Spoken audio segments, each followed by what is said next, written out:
Eh bien bonjour, je m'appelle Babouk, je suis le capitaine Sébastien Nativel. J'ai été pilote du Rafale Solo Display en 2018 et 2019 et je suis le coach du RSD 2020-2021 au profit du capitaine Toul, Chouss. C'est un surnom qui rappelle mes origines réunionnaises. Quand je suis arrivé en métropole et que j'ai intégré l'armée de l'air en 1999, au sein de ma promotion, j'ai dû sortir une phrase avec ce mot qui veut dire araignée en réunionnais, en créole. Mes camarades de promo ont tout de suite pris le pli de m'appeler par ce surnom qui était quand même assez original.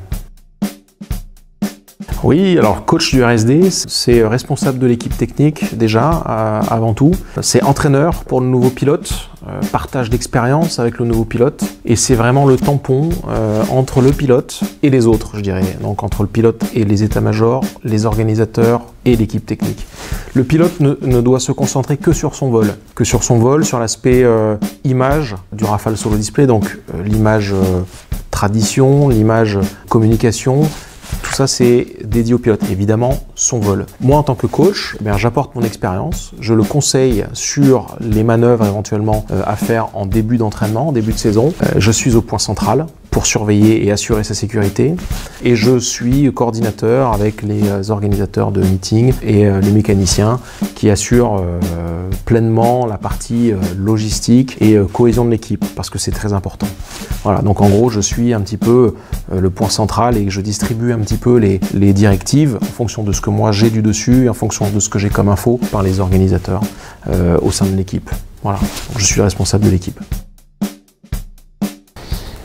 Par passion, en fait. Pilote de chasse, c'est un métier de passion. C'est-à-dire que on aime ou on n'aime pas. Voilà, on veut faire ce pilote de chasse ou peut-être qu'on voudrait... Non, il faut vouloir être pilote de chasse parce que c'est un métier de passion qui est extrêmement exigeant, qui procure énormément de bonheur et de plaisir, bien entendu. C'est la passion du vol, la passion de l'aviation de chasse, des belles machines, de la technologie. Je saurais même pas dire précisément pourquoi j'ai voulu être pilote de chasse. J'ai toujours voulu être pilote de chasse. Je ne me souviens pas à quand remonte cette passion. Pour tout te dire, il y a quelques pistes. Hein. Mon grand frère était déjà très intéressé par l'aviation de chasse. J'ai toujours levé le ciel quand je voyais des avions. J'ai pris beaucoup l'avion quand j'étais petit. Pour venir de La Réunion en métropole, on est obligé de prendre l'avion. Voilà, tout ça fait que voilà, j'ai toujours voulu faire pilote de chasse. Voilà. Piloter un avion, avant tout bien sûr, et être dans un avion de chasse, c'est la cerise sur le gâteau. Et le summum, c'est d'avoir pu terminer sur cette démonstration technique. C'est vraiment pour moi quelque chose que j'ai toujours voulu faire et j'ai réussi et je suis très, très heureux, j'ai eu la chance de pouvoir faire ça. Et maintenant je transmets à Chouss, qui a certainement répondu à la même chose que moi, pour qu'il puisse le faire dans des conditions de sécurité plus grandes. Je sais pas comment on dirait, comment tu pourrais dire ça, les conditions de sécurité les plus dans les meilleures conditions de sécurité. Tu veux la refaire ou c'est bon? Les jeunes d'aujourd'hui, ce que je leur conseille, c'est d'être persévérant déjà. Il faut persévérer. C'est pas toujours facile, il y a toujours des périodes, et on est en train d'en vivre une, qui sont compliquées. Il y a toujours des moments où on se découragera, il y a toujours des moments qu'on trouvera difficiles, toujours des moments où on se dira « je n'y arriverai jamais ». Ça nous est arrivé à tous. Tous les pilotes de chasse au monde, je pense, ont eu cette question un jour et se sont posé cette question plutôt « je n'y arriverai jamais, comment faire, est-ce que je vais y arriver ?» etc. Donc la persévérance. La remise en question également. Il y a toujours un moment également où on va se dire « c'est bon, j'y arrive, j'ai 1000 heures de chasseur derrière moi, j'ai X heures de vol, c'est bon ». Alors ça, il faut se méfier parce que l'excès de confiance peut être très dangereux dans ce métier particulièrement. Donc la remise en question, ça fait partie du métier. On est toujours en train d'apprendre quelque chose, les technologies évoluent, on n'a jamais fait le tour de la question. D'accord, donc ça c'est vraiment très important. Et puis continuer à rêver, c'est ça le plus important. Alors j'en ai plein, je sais, alors je saurais pas en prendre un particulièrement, mais j'en ai énormément, hein, et j'en ai plein là qui me viennent en tête. Alors les meilleurs souvenirs, ce sont les grandes... ce sont des sites particuliers, le Bourget bien entendu, parce que le Bourget, je pense qu'il n'y a pas grand monde dans le monde de l'aéronautique qui a pu voler en Rafale au Bourget. Et ça, c'est vraiment un honneur et puis une chance, hein, bien sûr. Sortie de l'avion en allant devant le stand d'Assaut Aviation, accueilli par la famille d'Assaut, président directeur général. C'est quelque chose, c'est quand même quelque chose. Après des sites vraiment particuliers, alors je pense particulièrement à Mollis en Suisse, à Courchevel, donc ce sont des vols en montagne qui sont vraiment différents d'un vol sur de la plaine, cadre magnifique et particulièrement à Mollis, un accueil vraiment chaleureux. De la part des Suisses, ça a été vraiment chouette, le cadre y a été pour beaucoup.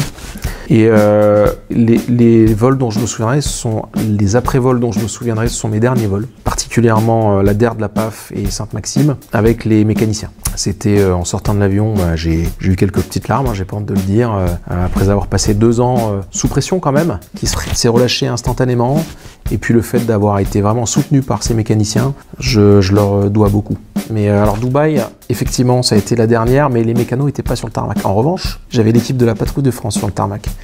Et ça, c'était vraiment quelque chose aussi de se poser et de voir tous les équipages, tous les pilotes de la patrouille de France alignés pour m'accueillir.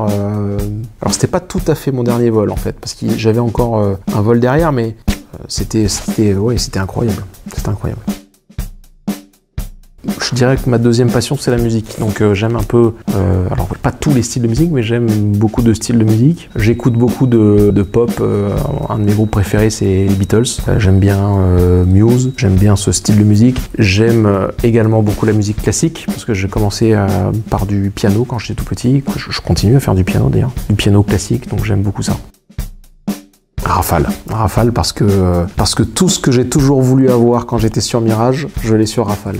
En termes de technologie, en termes de... Faut pas oublier une chose, c'est que l'avion de chasse, c'est une arme, un système d'armes plutôt. Un système d'armes qui nous permet de mener à bien des missions dans les meilleures conditions possibles, tant bien en vol que pour les gens qui sont au sol. Donc le Rafale aujourd'hui, c'est quelque chose d'extrêmement complexe, il faut le dire, mais d'extrêmement complet qui nous permet de mener à bien des missions opérationnelles très difficiles dans les meilleures conditions. Donc sans aucune hésitation, je dis Rafale.